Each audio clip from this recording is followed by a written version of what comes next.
يعني او دخوازي بيج من انا جولاني تشاوايه يعني قصه تفهم كرن وتخوندن يعني السر اساسي تشتي قدبه جولاني قالي كي دبن ضغطك هري مزن ديش تركا يعني حقا في دان در سروك استخباراتات او در حقا في دان فتقر در بازبونا درين دبنا في الشركات هادو دبنا في جنوبا افاكرين دو هروها يعني جالي كي دبن ضغطك هري مزن ديش تركا وترك بالتايبت في ضغط السرويت كينج جو اجر يعني امبيجن نيتك هبه جو بهزن سوريا ديمقراطيك ري يانجي بريفابريا خسر الهف بك يعني الهف هاتنك وهردو طرف خوي جي رازي بنو هردو بي قبول بك يعني ضغطك مازال ليت كينج بوك في كينانك او تشتي غوانين سري هوالا ما هفرين خلف تشتي غوانين سري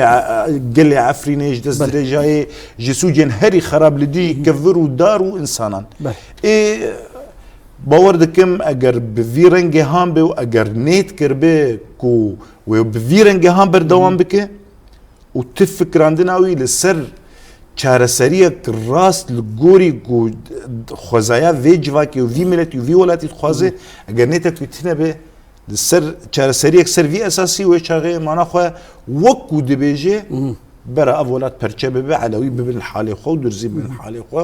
û Kurd û pêkhateyên bi wan re dondirê Bakurojatê Sûriyeyê bibin halê xwe.